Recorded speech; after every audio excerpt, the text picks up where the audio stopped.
Hello everyone, स्वागत है आप सभी का आपके अपने learning channel A2 learning hub में। मैं आपका होस्ट सद्दाम हुसैन आज लेके आ चुका हूँ क्लास 9 का एक और चैप्टर पोलिनोमियल। आज के इस क्लास में हम पोलिनोमियल को बेसिक से स्टडी करेंगे, इसके टर्म्स, इसके कोएफिशिएंट और इसके डिग्री को स्टडी करेंगे और इनके अनुसार बनने वाले डिफरेंट काइंड ऑफ पोलिनोमियल को भी पढ़ेंगे।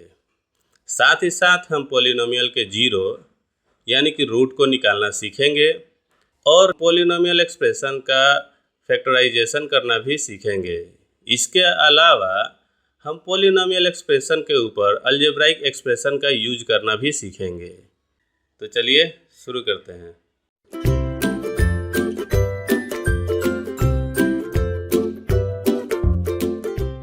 इस चैप्टर को स्टार्ट करने से पहले आइए कुछ फॉर्मूलाज को रिवाइज कर लेते हैं। जैसे कि ये है हमारा एक स्क्वायर जिसके हर एक साइड की लंबाई है x यूनिट। तो हमें पता है कि इसका पेरीमीटर होगा 4 इंटू एक्स और इसका एरिया हो जाएगा x का स्क्वायर। ठीक उसी तरह से ये है हमारा एक रेक्टेंगल जिसकी लंबाई है x यूनिट और चौड़ाई है y यूनिट। तो हमें पता है कि इसका पेरीमीटर हो जाएगा 2x प्लस 2y और इसका एरिया हो जाएगा x इंटू वाई। ठीक उसी तरह से यह है हमारा एक सर्कल जिसका रेडियस है r यूनिट। तो इसका सरकमफेरेंस हो जाएगा 2 इंटू पाई इंटू r और इसका एरिया हो जाएगा पाई इंटू r का स्क्वायर। ध्यान से देखने पे आपको समझ में आ रहा होगा कि ये जो सारे टर्म्स हैं ये कांस्टेंट गुना वेरिएबल के फॉर्म में मौजूद हैं। जैसे यहाँ आप देखिए ये है कांस्टेंट और ये है वेरिएबल। ठीक उसी तरह से यहाँ कांस्टेंट 1 है और वेरिएबल का स्क्वायर है। ठीक उसी तरह से यहाँ कांस्टेंट 2 और ये वेरिएबल। ठीक उसी तरह से यहाँ भी 2 और वेरिएबल। उसी तरह से ये जो पार्ट है ये भी पार्ट एक कांस्टेंट है और ये वेरिएबल है। ठीक उसी तरह से ये कांस्टेंट है और ये वेरिएबल का स्क्वायर है। अगर आपको इन जनरल दिया जाता है कि आपको एक अलजेब्राइक एक्सप्रेशन बनाना है जो कि एक constant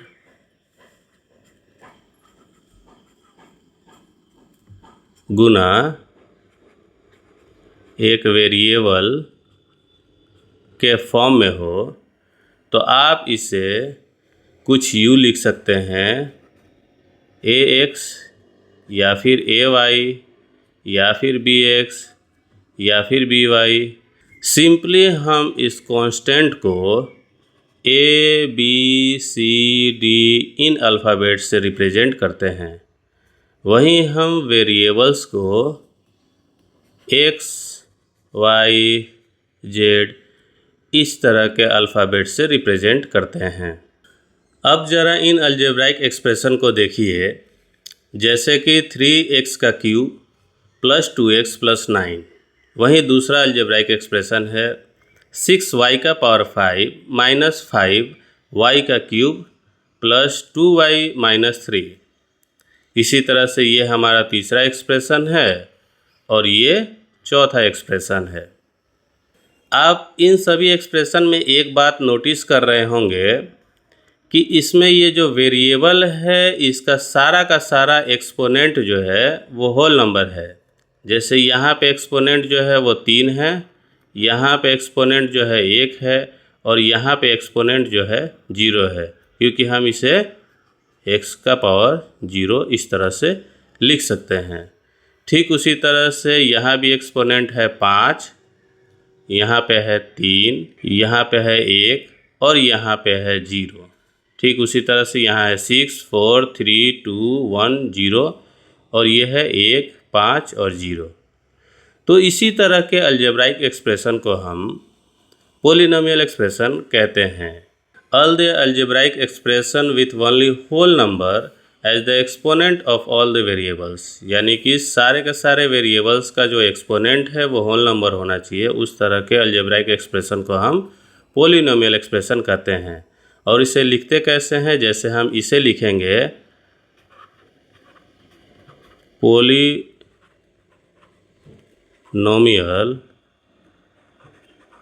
in the variable x, और इसे रिप्रेजेंट कैसे करते हैं, पी एफ एक्स। ठीक उसी तरह से इसे हम कह सकते हैं पोलिनोमियल इन द वेरिएबल, और इसमें वेरिएबल क्या है, इसमें है वेरिएबल y, तो ये हो जाएगा इन द वेरिएबल y, और इसे हम यू लिख सकते हैं पी एफ वाई। इसी तरह से हम इसे लिख सकते हैं पी एफ टी, और हम इसे लिख सकते हैं पी एफ यू। यहाँ पे हम पी क्यू आर एस इन अल्फ़ाबेट में से किसी का भी यूज करेंगे। वहीं यहाँ पे आपको समझ में आ रहा होगा कि ये हमारा वही वेरिएबल है। तो चलिए अब इन अलजेब्राइक एक्सप्रेशन को भी देख लेते हैं कि क्या ये पोलिनोमियल एक्सप्रेशन है या फिर नहीं है।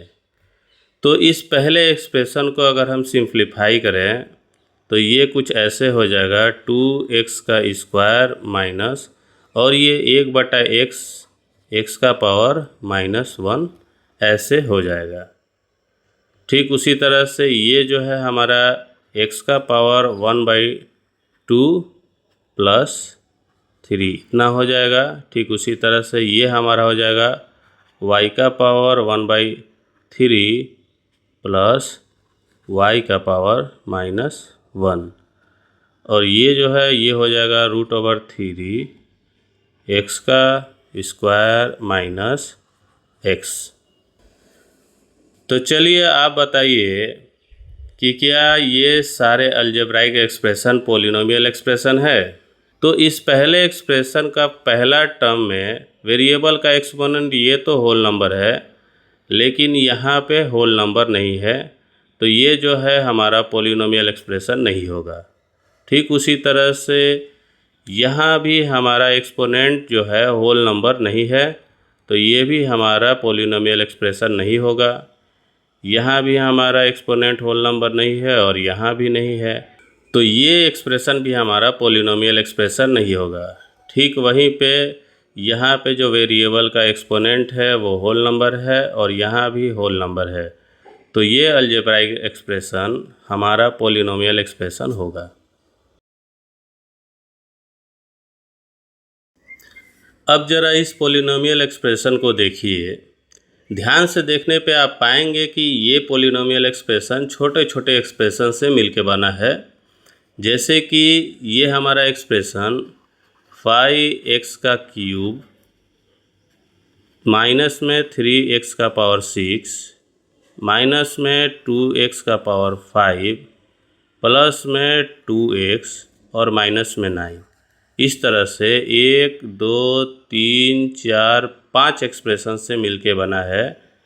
इन्हीं छोटे छोटे एक्सप्रेशन को हम टर्म्स कहते हैं। तो इस पोलिनोमियल में हमारे पास टोटल 5 टर्म्स मौजूद हैं।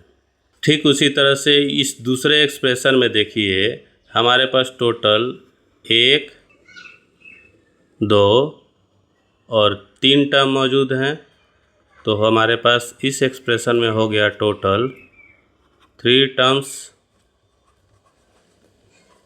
ठीक उसी तरह से इस एक्सप्रेशन में हमारे पास टोटल हो गए 1 2 टर्म 2 टर्म्स, और इसमें हो गए हमारे पास 1 2 3 और 4, टोटल 4 टर्म्स। उसी तरह से सारे के सारे कांस्टेंट नंबर जैसे कि 2 5 7 माइनस में ले लीजिए 1 माइनस में 3, और सारे कांस्टेंट नंबर को हम कांस्टेंट पोलिनोमियल कहते हैं।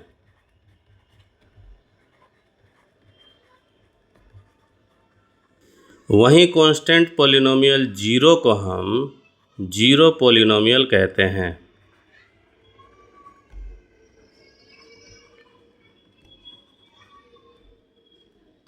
टर्म्स के अनुसार भी हमारे पास डिफरेंट काइंड ऑफ पॉलिनोमियल होते हैं।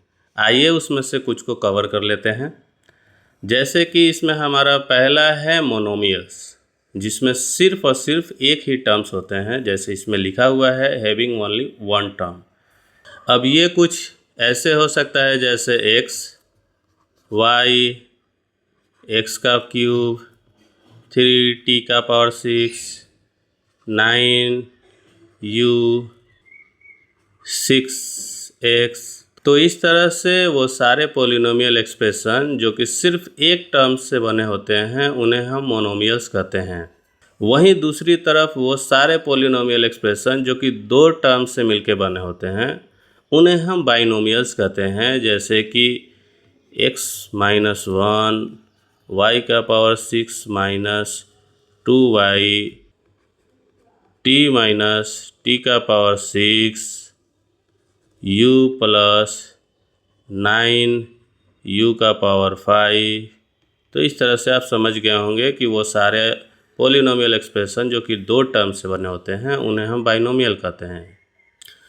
वहीं वो सारे पॉलिनोमियल जो कि तीन टर्म से मिलके बने होते हैं उन्हें हम ट्राइनोमियल कहते हैं। जैसे कि x माइनस 4 x का क्यूब प्लस 2, तो यहाँ पे तीन टर्म है तो ये हो गया ट्राइनोमियल। ठीक उसी तरह से √3 x का क्यूब प्लस 2x माइनस 3, ठीक उसी तरह से t का पावर 6 माइनस 3t का क्यूब प्लस 1/2 t का स्क्वायर। तो इस तरह से वो सारे पॉलिनोमियल जो कि तीन टर्म से मिलके बने होते हैं उन्हें हम ट्राइनोमियल्स कहते हैं। तो चलिए आप बताइए कि कांस्टेंट पॉलिनोमियल और जीरो पॉलिनोमियल कौन से पॉलिनोमियल होंगे। कांस्टेंट पॉलिनोमियल जैसे 5, 9 या कोई भी कांस्टेंट पॉलिनोमियल, साथ ही साथ जीरो पॉलिनोमियल, ये सारे आखिरकार एक ही टर्म से बने होते हैं। तो ये सारे के सारे हमारे मोनोमियल्स होंगे। तो हमारा अगला टॉपिक है कोएफिशिएंट। चलिए इसे हम कुछ एग्जाम्पल की मदद से समझते हैं। तो जैसा कि हम जानते हैं कि हमारा कोई भी पॉलिनोमियल एक्सप्रेशन छोटे छोटे टर्म्स से मिलके बना होता है। जैसे कि हमारा ये पॉलिनोमियल एक्सप्रेशन x का स्क्वायर माइनस 9x का पावर 7 माइनस 2x का क्यूब 3x प्लस में और माइनस में 7, इस तरह इन 5 टर्म से मिलके बना हुआ है। और हमारा हर एक टर्म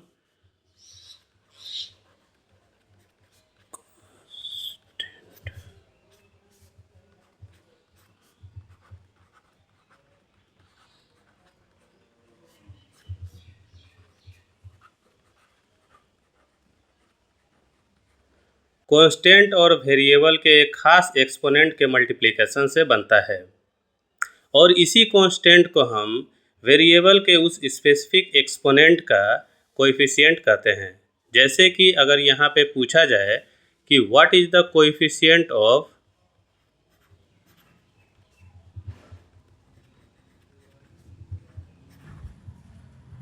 x का स्क्वायर, तो देखिए कि हमारा x का स्क्वायर वाले टर्म में जो कांस्टेंट टर्म है वो है 1, तो ये हो गया कोएफिशिएंट ऑफ x का स्क्वायर हो गया 1। तो अगर इसी तरह पूछा जाए कि what is the coefficient of x का पावर 7, तो x का पावर 7 वाले टर्म में जो हमारा कांस्टेंट है वो है -9, तो ये हो गया हमारा -9। इसी तरह अगर पूछा जाए कि what is the coefficient of x का पावर 3, तो आप बोल सकते हैं कि ये होगा ये -2। और उसी तरह पूछा जाए कोएफिशिएंट ऑफ x, तो बोलेंगे कि ये होगा 3। ठीक उसी तरह अगर बोला जाए कि what is the coefficient of x का पावर 0, तो x का पावर 0 यानी कि कांस्टेंट टर्म यहाँ पे है -7। तो चलिए कुछ और एग्जाम्पल को देख लेते हैं। जैसे कि हमारा ये एक पोलिनोमियल है -y का क्यूब प्लस 2y का स्क्वायर माइनस 7y। तो यहाँ पे अगर पूछा जाए कि what is the coefficient of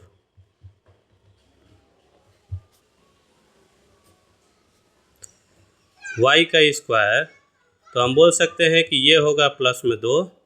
उसी तरह अगर पूछा जाए कि what is the coefficient of y का क्यूब, तो ये हो जाएगा -1। इसी तरह अगर पूछा जाए what is the coefficient of y, तो हम इसे बोल सकते हैं कि ये होगा हमारा ये -7। इसी तरह अगर पूछा जाए कि what is the coefficient of y का पावर 0 यानी कि कांस्टेंट टर्म, तो इस एक्सप्रेशन में हमारा तो कोई कांस्टेंट टर्म है ही नहीं, तो ये हो जाएगा 0। इसी तरह अगर पूछा जाए कि what is the coefficient of y का पावर 4, तो जैसा कि y का पावर 4 हमारे इस पोलिनोमियल में मौजूद नहीं है, तो हम इसे भी 0 लिख सकते हैं। वही हमारा एक और पोलिनोमियल एक्सप्रेशन है 5t का स्क्वायर माइनस 9t का पावर 5 प्लस 66t का क्यूब माइनस 7t प्लस 55। तो यहाँ भी अगर पूछा जाए कि what is the coefficient of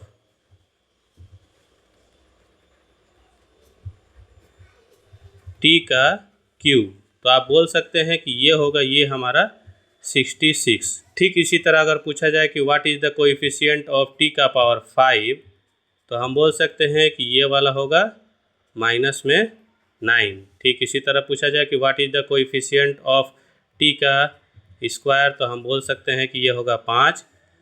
coefficient of t ये होगा हमारा -7। कोएफिशिएंट ऑफ t का पावर 0, तो ये हो जाएगा हमारा 55, यानी कि कांस्टेंट टर्म जो कि है हमारा 55। ठीक इसी तरह से अगर कोई ऐसे टर्म का कोएफिशिएंट पूछा जाए जो कि हमारे इस पोलिनोमियल में मौजूद नहीं है, जैसे कि t का पावर 9, तो t का पावर 9 वाला टर्म मौजूद नहीं है, तो हम बोल सकते हैं कि यह होगा हमारा 0। तो अब इस एक्सप्रेशन को देखिए और मुझे बताइए कि यहाँ वेरिएबल का जो हाईएस्ट एक्सपोनेंट है वो कितना है। तो आप सिंपली बोलेंगे कि यहाँ पर तो एक्सपोनेंट जो है 2 है, यहाँ 7 है, यहाँ 3, 1 और यहाँ पे 0। तो जो हाईएस्ट एक्सपोनेंट है वो है ये 7। तो इसे ही हम डिग्री ऑफ द पोलिनोमियल कहते हैं। अगर हम सिंपल भाषा में बोले तो किसी पोलिनोमियल एक्सप्रेशन में वेरिएबल का जो हाईएस्ट पावर होता है यानी हाईएस्ट एक्सपोनेंट होता है, उसे ही हम degree of that polynomial expression कहते हैं। तो चलिए फटाफट बताइए कि इन सारे पोलिनोमियल्स का डिग्री क्या है। तो इस एक्सप्रेशन में जो डिग्री होगा वो 1, 6 और 3 यानी कि हाईएस्ट 6 है। तो इस एक्सप्रेशन का डिग्री जो हो गया वो हो गया 6। ठीक उसी तरह से इसका हो गया डिग्री हो गया 9 और ठीक उसी तरह से इस एक्सप्रेशन का भी डिग्री हो गया 9। अब चलिए बताइए कि किसी कांस्टेंट नंबर जैसे 2, 5, 7 या फिर कोई भी कांस्टेंट नंबर का डिग्री क्या होगा। तो हम इसे कुछ u लिख सकते हैं 2 इंटू एक्स का पावर 0, 5 इंटू एक्स का पावर 0, -7 इंटू एक्स का पावर 0, क्योंकि x का पावर 0 बराबर 1 होता है। तो इस तरह सारे के सारे कांस्टेंट नंबर का जो डिग्री होगा वो हो जाएगा 1। वहीं 0 पोलिनोमियल का डिग्री अनडिफाइंड है, नॉट डिफाइंड। तो डिग्री के अनुसार भी हमारे पास डिफरेंट टाइप ऑफ पोलिनोमियल्स होते हैं। तो चलिए उन्हीं में से कुछ को देखते हैं। जैसे कि इसमें जो हमारा पहला है वो है लीनियर पोलिनोमियल्स। वो सारे पोलिनोमियल जिनका डिग्री 1 होता है उन्हें हम लीनियर पोलिनोमियल्स कहते हैं। जैसे कि x, y, z, t, u या फिर x प्लस 2 या फिर 5 minus y, t plus 6, 9 minus u, यानी कि वो सारे पोलिनोमियल जिनका डिग्री 1 है उन्हें हम लीनियर पोलिनोमियल्स कहते हैं। अगर इनका जनरल फॉर्म का बात किया जाए तो वो कुछ इस तरह से होता है ax प्लस b या फिर ay प्लस b या फिर az प्लस बी, या फिर ए टी प्लस बी, या फिर ए यू प्लस बी। यहाँ पे ये x y z t u ये सारे वेरिएबल को रिप्रेजेंट कर रहे हैं। वहीं पे ए और बी ये सारे कांस्टेंट को रिप्रेजेंट कर रहे हैं। साथ ही साथ यहाँ पे ए का मान 0 भी नहीं होना चाहिए, क्योंकि ए का मान 0 होने के चलते हमारा ये टर्म 0 हो जाएगा, जिसके चलते हमारा ये पूरा पॉलिनोमियल एक कांस्टेंट पॉलिनोमियल हो जाएगा। लेकिन डेफिनेशन के अनुसार हमारा इस पॉलिनोमियल में कम से कम एक टर्म ऐसा होना चाहिए जिसमें वेरिएबल का एक्सपोनेंट 1 होना चाहिए। अगर लीनियर एक्सप्रेशन में मैक्सिमम नंबर ऑफ टर्म की बात की जाए तो मैक्सिमम नंबर ऑफ टर्म्स की बात की जाए तो वो होगा डिग्री प्लस 1 बराबर 1 + 1 यानी कि 2। यानी लीनियर पॉलिनोमियल में हमारा मैक्सिमम नंबर ऑफ टर्म 2 हो सकता है।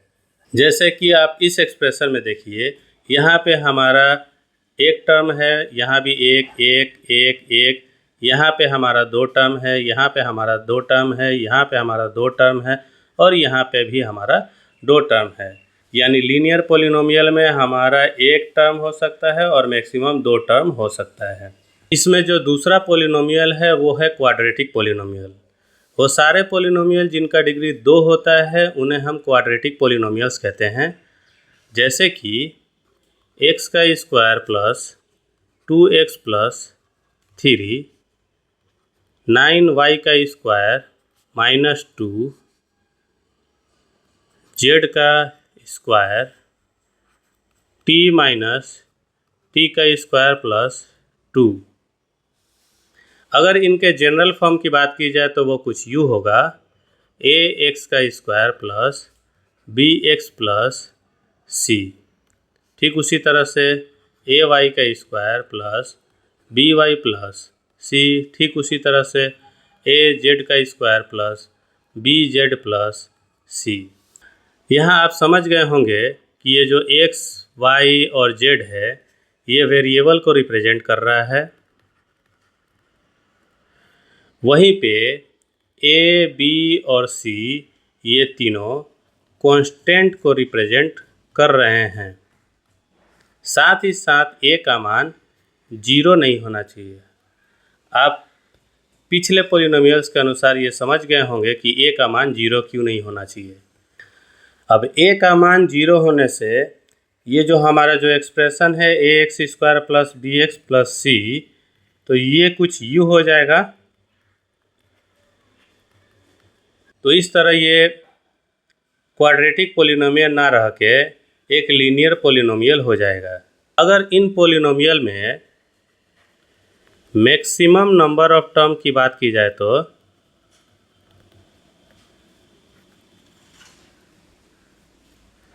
तो ये होगा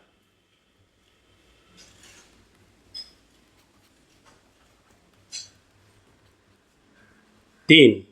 तो इन पॉलिनोमियल में हमारा एक टर्म हो सकता है, 2 टर्म हो सकता है और मैक्सिमम 3 टर्म हो सकते हैं। इसी में जो हमारा तीसरा पॉलिनोमियल है वो है क्यूबिक पॉलिनोमियल। वो सारे पॉलिनोमियल जिनका डिग्री 3 होता है उन्हें हम क्यूबिक पॉलिनोमियल्स कहते हैं।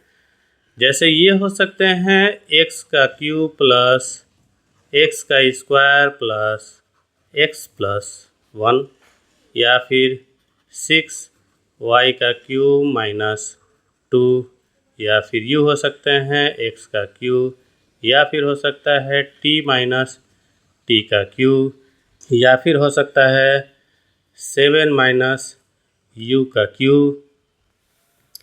अगर इन पॉलिनोमियल के जनरल फॉर्म की बात किया जाए तो वो कुछ यूँ होगा ax³ + bx² + cx + d। ठीक उसी तरह से हो सकता है ay³ + वाई का स्क्वायर प्लस सी वाई प्लस डी। इसी तरह से आगे भी अलग अलग वेरिएबल के साथ ये एक्सप्रेशन कुछ इस तरह से होते चले जाएंगे। यहाँ पे जो हम एक्स वाई या फिर टी हो सकता है या फिर जेड हो सकता है, ये सारे वेरिएबल को रिप्रेजेंट करेंगे। वहीं पे ए बी सी डी ये सारे कांस्टेंट को रिप्रेजेंट कर रहे हैं। साथ ही साथ सेम कंडीशन है कि ए का वैल्यू जो है 0 नहीं होना चाहिए। इसमें भी जो हमारा मैक्सिमम नंबर ऑफ टर्म होगा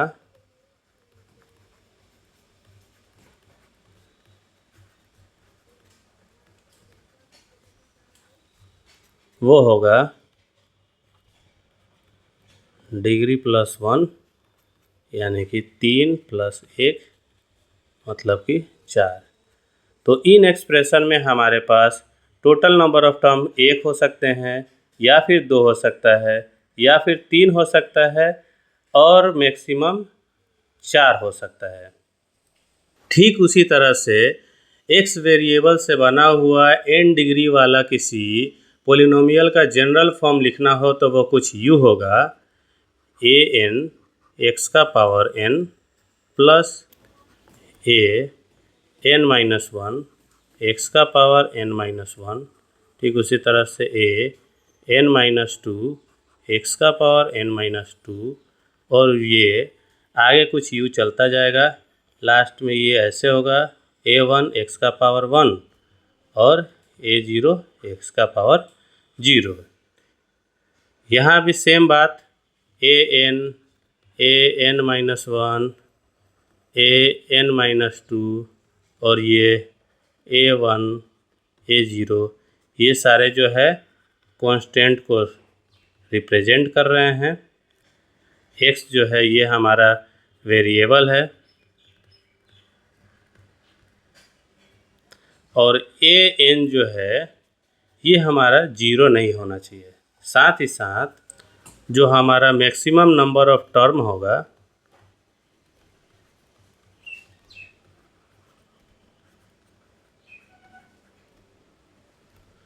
वो हो जाएगा n प्लस 1। तो अब जो हमारा अगला टॉपिक है वो है जीरोज या फिर root of a polynomial. Actually किसी पॉलिनोमियल का रूट वेरिएबल का वो वैल्यू होता है जिसे पॉलिनोमियल में पुट करने पे टोटल पॉलिनोमियल का मान 0 आ जाता है। इसे हम कुछ एग्जाम्पल की मदद से समझने की कोशिश करते हैं। तो जैसे कि हमारा पहला पॉलिनोमियल है P x is equal to x minus 2। तो जैसा कि हम जानते हैं कि हमारा वेरिएबल का मान ऐसा होना चाहिए जिसके चलते पी एक्स का वैल्यू 0 आ जाए। तो चलिए हम अपने सवाल यहीं से स्टार्ट करते हैं कि पी एक्स इजकल टू 0, तो x माइनस 2 इजकल टू 0, इसलिए x बराबर 2। इसका मतलब ये हुआ कि इस पॉलिनोमियल में अगर हम x का मान 2 पुट करेंगे तो हमारा पॉलिनोमियल का टोटल वैल्यू 0 आ जाएगा। तो चलिए हम चेक कर लेते हैं P2 इजकल टू 2 माइनस 2 बराबर 0। ठीक उसी तरह से अगर एक दूसरा पॉलिनोमियल दिया गया है P y is equal to 2y plus 3, same process यहाँ भी हम करेंगे। पी वाई इजकल टू 0 तो हो जाएगा 2y plus 3 is equal to 0, 2y is equal to minus 3, इसलिए y इजकल टू माइनस 3/2, यानी y का मान 3/2 पुट करेंगे तो हमारा पी वाई का वैल्यू 0 आ जाएगा। तो चलिए पुट करके देख लेते हैं। Minus 3/2 is equal to 2 into minus 3/2 plus 3, तो यहाँ पे ये 2 से ये 2 कट जाएगा तो ये हो जाएगा -3 और ये हो जाएगा +3 इजकल टू 0। तो इस तरह आप बहुत सारे लीनियर एक्सप्रेशन को अगर सॉल्व करते हैं तो आप एक कॉमन चीज़ पाएंगे कि every linear expression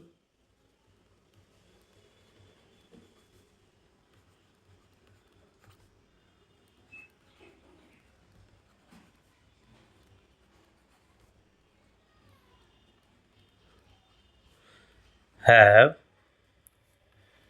only one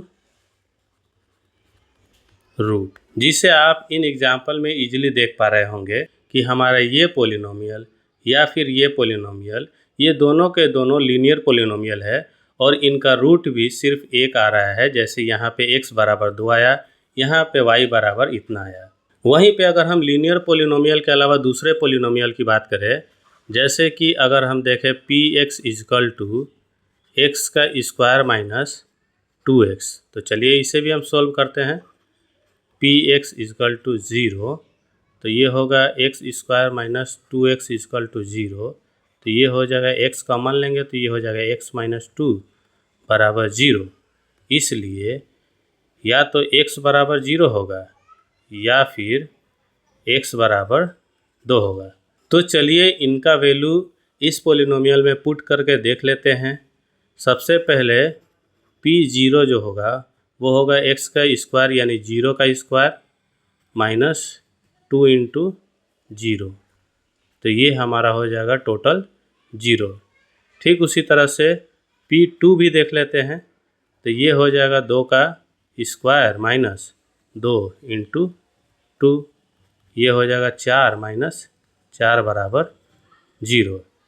यानी कि ये दोनों रूट इस पॉलिनोमियल को सेटिस्फाई कर रहे हैं। तो आपने पिछले एग्जाम्पल में देखा था कि हमारे लीनियर एक्सप्रेशन का रूट सिर्फ एक ही आता है। वहीं ये जो है हमारा क्वाड्रेटिक पॉलिनोमियल है, इसमें हमें 2 रूट मिले। ये ज़रूरी नहीं है कि सारे के सारे क्वाड्रेटिक पॉलिनोमियल में रूट हमें 2 मिलेगा।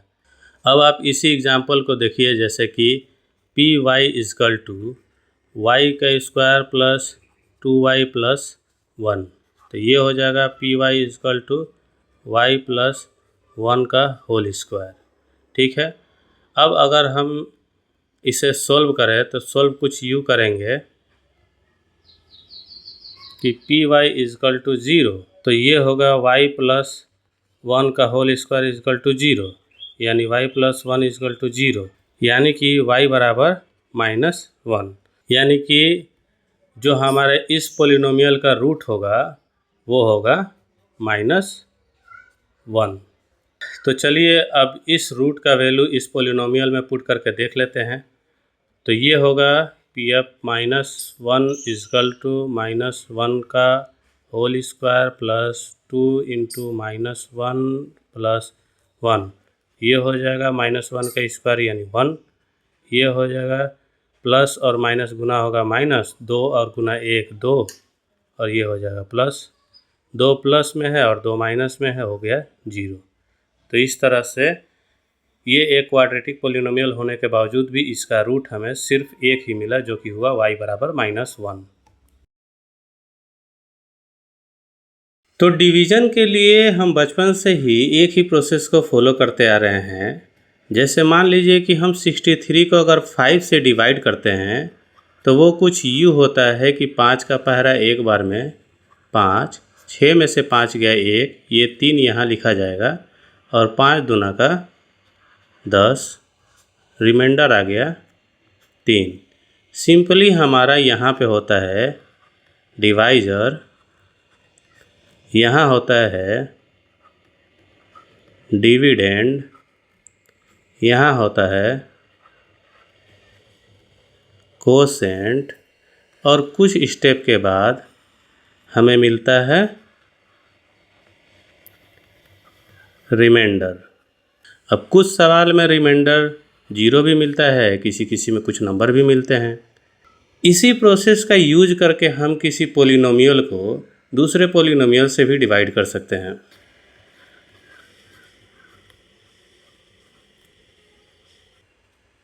बस कंडीशन यही है कि हमारा डिवाइजर और डिविडेंड दोनों का वेरिएबल सेम होना चाहिए। जैसे कि आप इस कंडीशन में देखिए कि हमारे डिवाइजर का वेरिएबल और डिविडेंड का वेरिएबल दोनों का दोनों वेरिएबल x है, और हमारे डिवाइजर का डिग्री n है और डिविडेंड का डिग्री n या n से ज़्यादा हो सकता है। तो चलिए इसे हम कुछ एग्जाम्पल की मदद से समझने की कोशिश करते हैं। तो जैसे कि हमारा डिवाइजर है x का स्क्वायर माइनस x, डिविडेंड है 4x का क्यूब 6x का स्क्वायर माइनस 5x। इसे डिवाइड करने के लिए सबसे पहले देखिए कि हमारा जो डिवाइजर है उसका और डिविडेंड दोनों का वेरिएबल सेम है यानी x है। साथ ही साथ हमारा डिविडेंड का डिग्री जो कि है 3, वो डिवाइजर के डिग्री यानी कि 2 से बड़ा है। तो इसके लिए सिंपली हम इनके डिग्री वाले टर्म्स पर फोकस करेंगे। जैसे कि ये है x का स्क्वायर और ये है x का क्यूब, दोनों का डिग्री वाला टर्म यही है। तो x का स्क्वायर से 4x का क्यूब कितने बार में आएगा? सिंपली अगर हम इसे 4x बार में मल्टीप्लाई करें तो ये कुछ 4x का क्यूब हो जाएगा और ये होगा माइनस x को 4x से मल्टीप्लाई करें तो हो जाएगा 4x का स्क्वायर।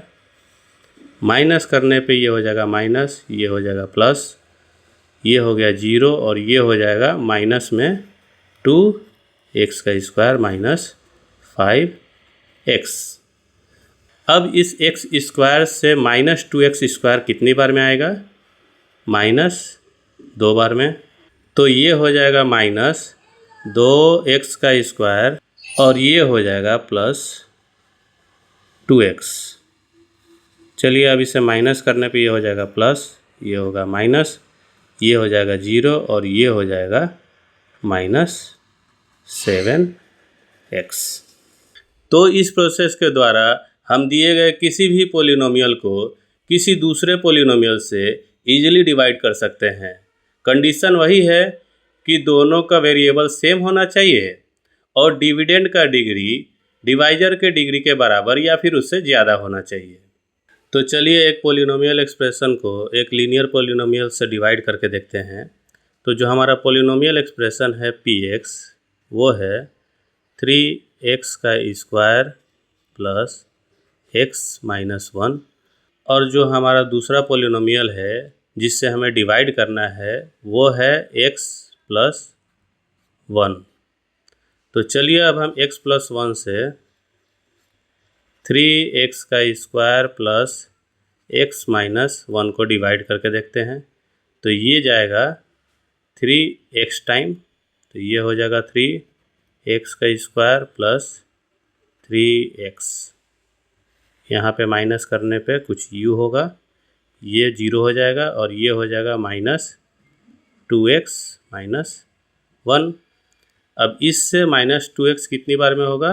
माइनस 2 बार में। ये हो जाएगा माइनस 2x माइनस 2, ये आ जाएगा 0 और ये हो जाएगा यहाँ पे प्लस प्लस, तो ये हो जाएगा यहाँ पे 1, यानी जो हमारा रिमाइंडर आया वो हो गया 1।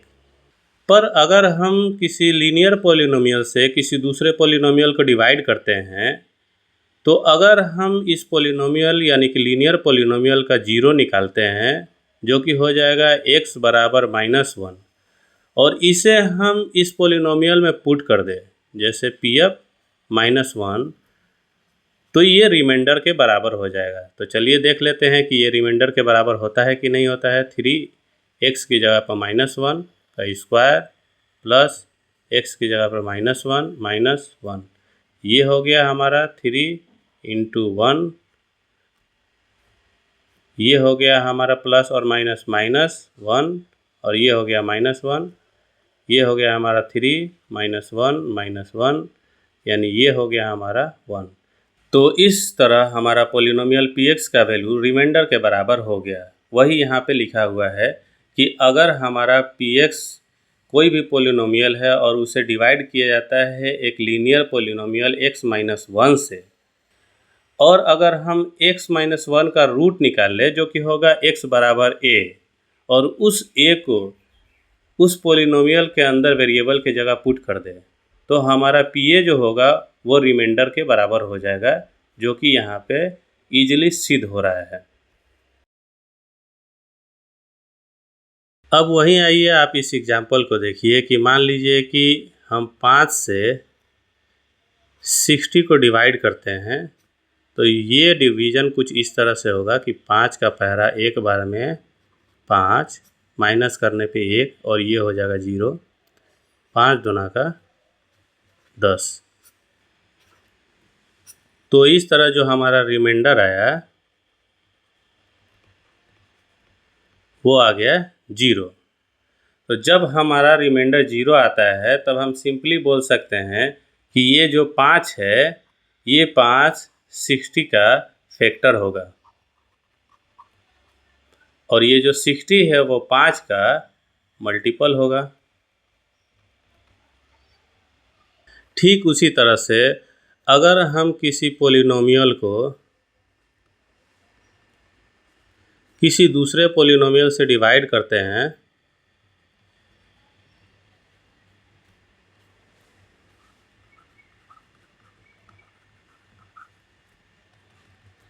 और रिमाइंडर हमारा 0 आ जाता है तब यहाँ भी हम बोल सकते हैं कि ये जो है हमारा पॉलिनोमियल ये इसका फैक्टर हो गया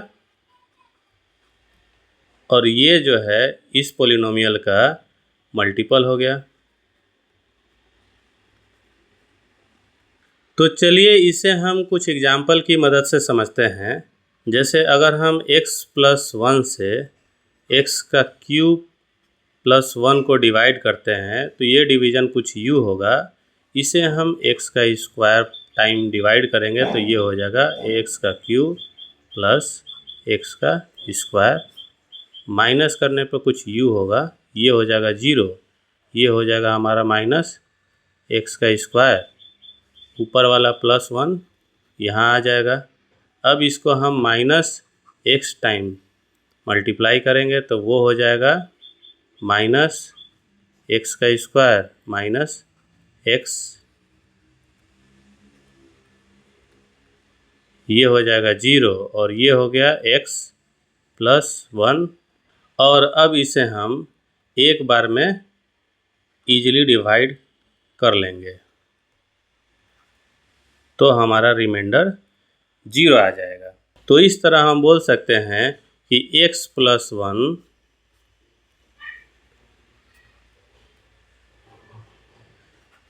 x³ + 1 का फैक्टर होगा। वहीं पे हम ये भी बोल सकते हैं कि x³ + 1 x+1 का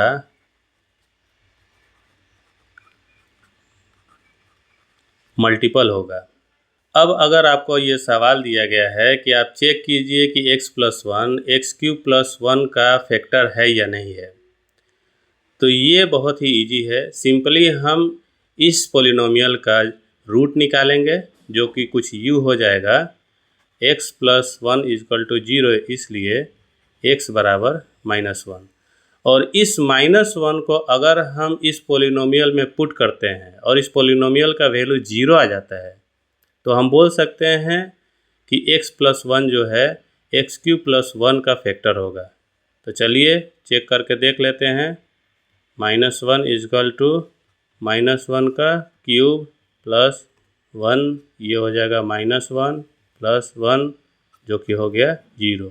वही चीज़ यहाँ पे लिखा हुआ है कि अगर px एक polynomial of degree n greater than और इक्वल टू 1 है और a कोई भी रियल नंबर है, अगर x - a इस पॉलिनोमियल px का फैक्टर होगा तो pa का जो वैल्यू होगा वो 0 आना चाहिए। वही इसका वाइस वर्सा कि अगर pa का वैल्यू 0 है तो हम बोल सकते हैं कि x - 1 इस पॉलिनोमियल का एक फैक्टर है। तो चलिए इन्हें एक एग्जाम्पल की मदद से देखते हैं। तो जैसा कि हमें एक पॉलिनोमियल दिया हुआ है px = x³ + 3x² + 5x + 6 और एक दूसरा पॉलिनोमियल दिया हुआ है वो है 2x + 4 और चेक करना है कि ये जो है ये इस पॉलिनोमियल का फैक्टर है या नहीं है। तो सबसे पहले इस पॉलिनोमियल का रूट निकालेंगे जो कि हो जाएगा 2x + 4 = 0 इसलिए 2x बराबर -4, तो x हो गया -2। अब इस 2 को यहाँ पे पुट करेंगे तो PF -2 इजकल टू -2 का क्यूब प्लस 3 x की जगह पर -2 का स्क्वायर प्लस 5 x की जगह पर -2 प्लस 6, ये हो जाएगा -8। 2 दूना का 4, वो भी प्लस में हो जाएगा, तो ये हो जाएगा 4 गुना में, ये हो जाएगा माइनस प्लस गुना करने पे माइनस, 5 दूना का 10 प्लस 6, ये हो गया -8, ये होगा 4 त्रिक 12, ये हो गया -10, ये हो गया प्लस में 6। तो प्लस में हमारा हो गया 12 और 6 18, माइनस में हमारा हो गया 8 और 10 18। तो इस तरह हमारा PF -2 का वैल्यू आया, वो आया 0। तो जैसे कि इस प्रॉपर्टी के अनुसार अगर हमारा PA का वैल्यू 0 आ जाता है, जो कि यहाँ पे आ चुका है, तो हम बोल सकते हैं कि x माइनस a जो है इसका फैक्टर होगा। तो हम यहाँ भी बोल सकते हैं कि x माइनस a की जगह पर -2, यानी कि x प्लस 2 जो है इस पोलिनोमियल का फैक्टर होगा।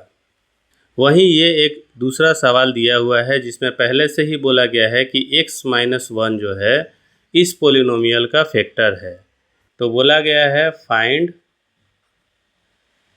द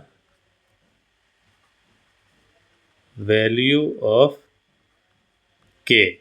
इसके लिए सबसे पहले हम इस एक्सप्रेशन का रूट निकालेंगे, जो कि होगा x माइनस 1 इजकल टू 0, इसलिए x बराबर 1।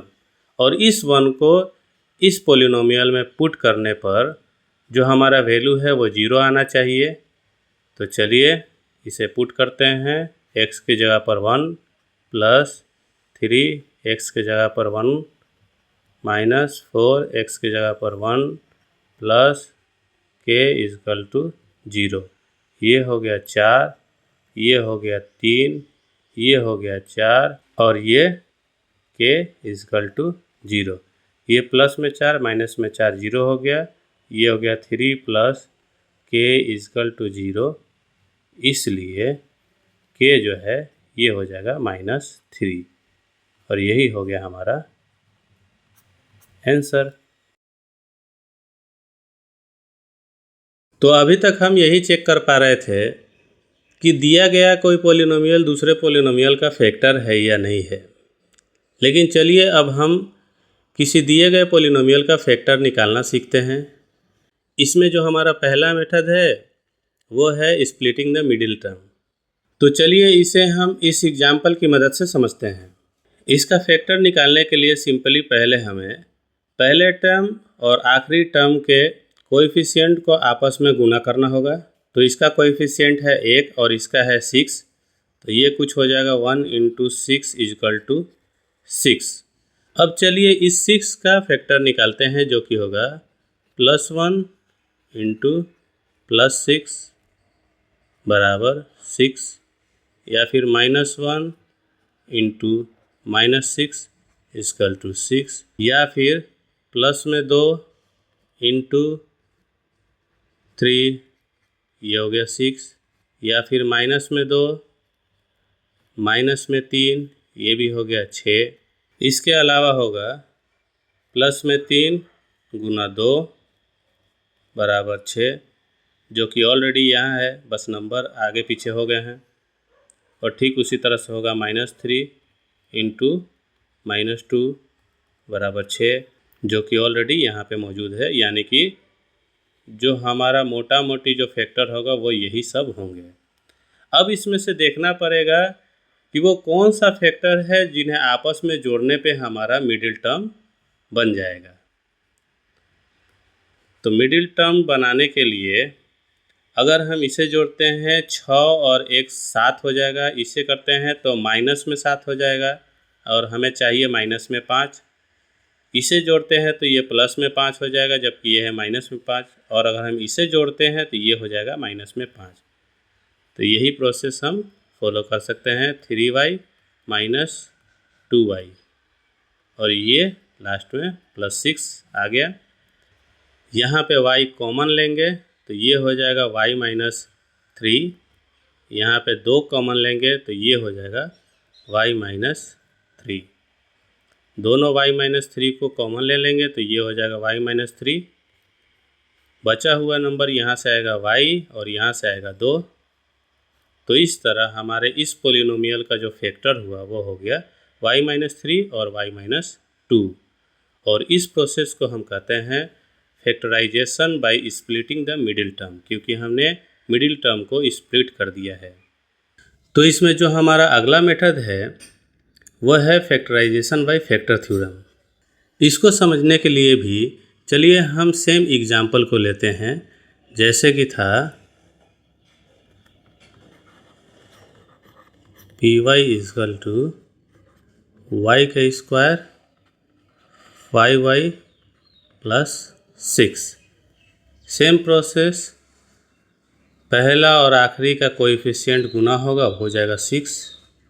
अब 6 का जो फैक्टर होता है वो होता है +- 1 +- 2 +- 3 और +- 6। अब इन्हीं वैल्यू को हम इस पोलिनोमियल के वेरिएबल की जगह पर पुट करके देखेंगे। अगर पोलिनोमियल का टोटल वैल्यू 0 आ जाता है तो उससे हम इजीली उस पोलिनोमियल का फैक्टर निकाल सकते हैं। तो चलिए हम इसमें पहला नंबर पुट करते हैं जो कि है +1। तो ये आ जाएगा 1 का स्क्वायर 5 गुना 1 + 6। ये हो गया 1 - 5 + 6, यानी कि टोटल हो गया 1 और 6 7 में से 5 गया 2, जो कि 0 नहीं है। चलिए दूसरा नंबर को पुट करके देखते हैं जो कि है -1। तो ये हो जाएगा -1 का स्क्वायर -5 -1 + 6, ये हो जाएगा 1 प्लस में 5 + 6, ये हो गया 12, ये भी 0 के बराबर नहीं है। चलिए तीसरा नंबर पुट करके देखते हैं जो कि है 2 का स्क्वायर -5 और यहाँ पे 2 + 6, ये हो गया 4 - 5 दूना का 10 + 6, प्लस में हो गया आपका 10, माइनस में हो गया 10, ये हो गया 0 के बराबर। यानी कि ये जो y - 2 ये हो गया हमारा पहला factor.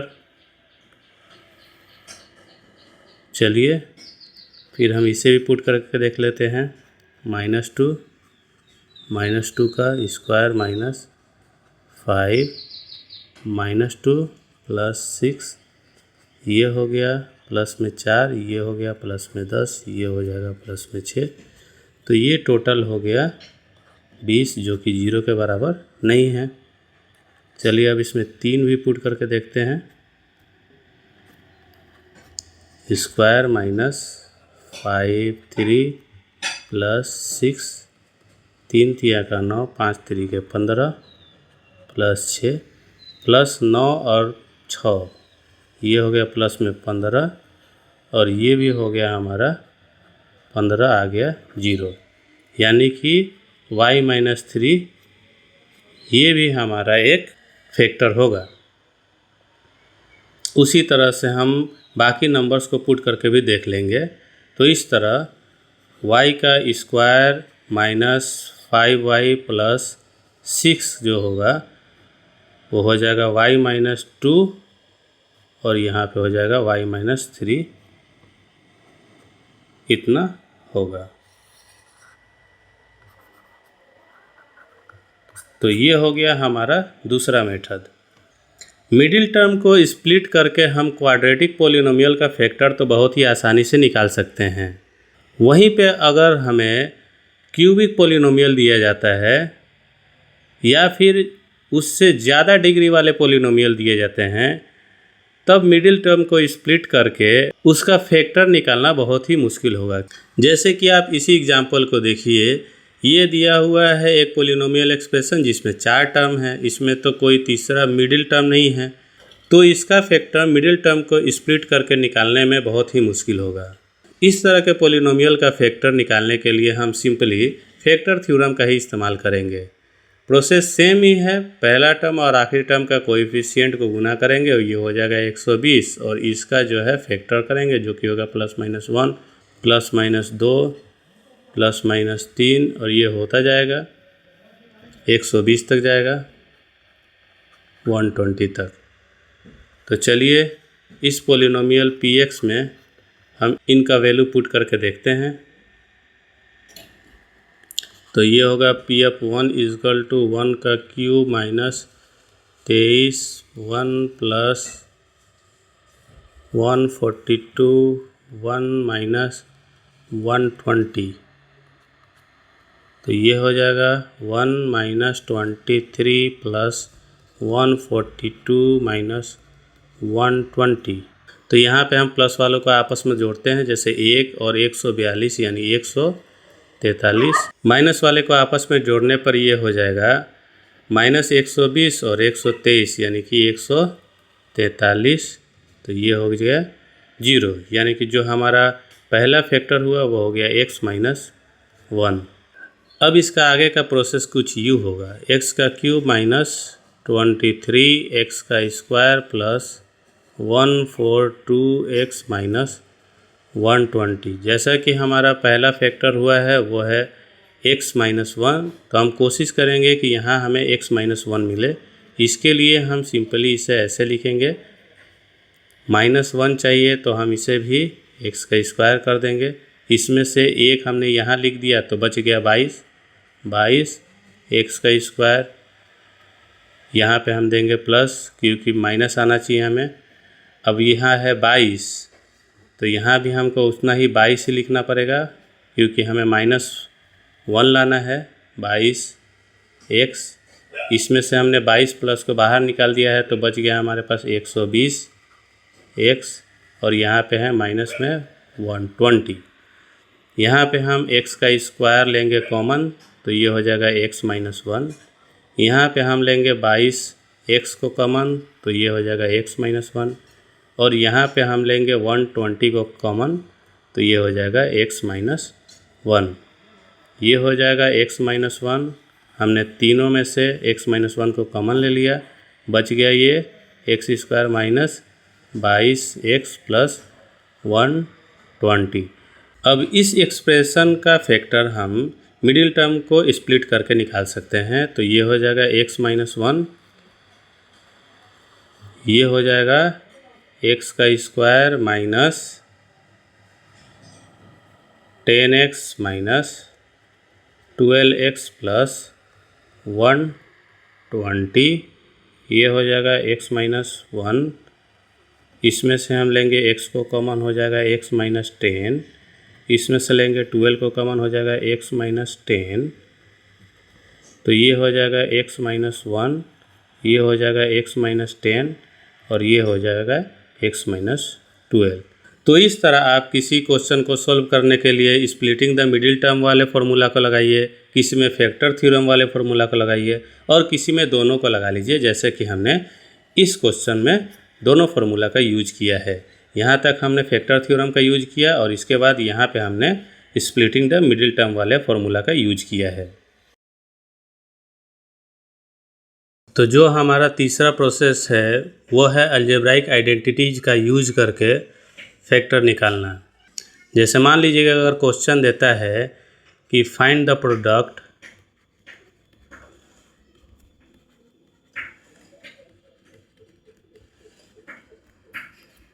x + 3 into x + 3।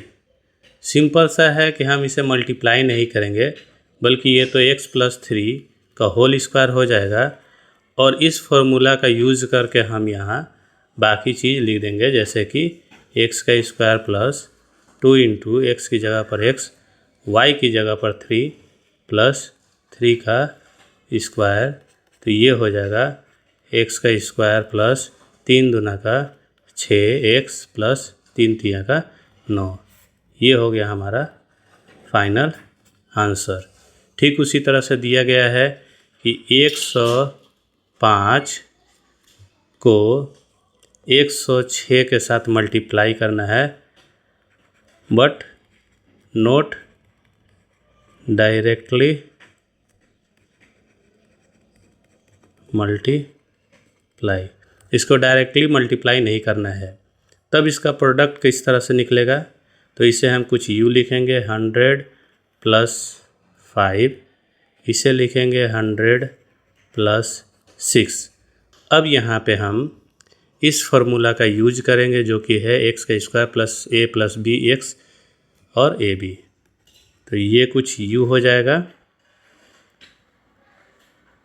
x² की जगह पर 100² प्लस a और b, a है 5, b है 6 इंटू x प्लस a और b जो कि है 5 और 6, ये हो जाएगा 5 और 6, 11, 100 को मल्टीप्लाई करेंगे 1100, 5 6 का 30। ठीक उसी तरह से कुछ सवाल दिए गए हैं, जैसे 3a 4b + 5c, इसका स्क्वायर निकालना है, तो यहाँ पे हम इस फॉर्मूला का यूज कर लेंगे। ठीक उसी तरह से एक सवाल दिया हुआ है, जैसे 3a + 4b, इसका पावर q, तो यहाँ पे हम इस फॉर्मूला का यूज कर लेंगे। x की जगह पर 3a लिख देंगे और y की जगह पर 4b लिख के यूज किया करेंगे। तो यहाँ पे एक पॉलिनोमियल दिया हुआ है 49 a² + 70 ab + 25 b², और यहाँ पे बोल रहा है कि आप इसका फैक्टर निकालिए। तो इसका फैक्टर निकालने का सबसे आसान तरीका ये है कि इसे हम 7a² लिखेंगे, इसे हम लिखेंगे 2 गुना 7a गुना 5b + 5b²। देखिए 7 7 49 a² हो गया, 7 5 35 दूना 70 ab हो गया, 5 5 25 b² हो गया। अब देखिए यहाँ पे ये वाला जो है इसके बराबर हो गया है x² + 2xy + y²। तो x के जगह पर हम लिखेंगे 7a और y की जगह पर हम लिखेंगे 5b और इसका हो गया होल²। तो इस तरह आप अलजेब्राइक आइडेंटिटीज़ का यूज़ करके डिफरेंट पॉलिनोमियल्स का प्रोडक्ट, इसके अलावा उन पॉलिनोमियल्स का फैक्टर भी निकाल सकते हैं। तो उम्मीद है कि आपको आज के क्लास का सारा टॉपिक समझ में आया होगा। अगर अभी भी कुछ डाउट बचते हैं तो कमेंट सेक्शन में पूछना ना भूलिएगा। I would be more than happy to answer you. और अगर आपको ये वीडियो पसंद आया होगा तो प्लीज़ वीडियो को लाइक कर लीजिएगा, और अगर आप इस चैनल पर पहली बार हो तो चैनल को सब्सक्राइब कर लीजिएगा, साथ ही साथ बेल आइकन को भी दबा दीजिएगा, ताकि जब हम अपना नया वीडियो लेके आए तो सबसे पहले आपको नोटिफिकेशन भी चला जाए। इसके अलावा अगर आपके जानने वाले में कोई भी ऐसा बंदा हो जो कि क्लास 9 में पढ़ता हो, या फिर कोई भी ऐसा बंदा जिसका ये वीडियो हेल्प कर सकता है, तो इस वीडियो को उसके साथ ज़रूर शेयर कीजिएगा। तो मिलते हैं आप लोगों से अगले क्लास में एक नए चैप्टर के साथ। तब तक के लिए बाय बाय।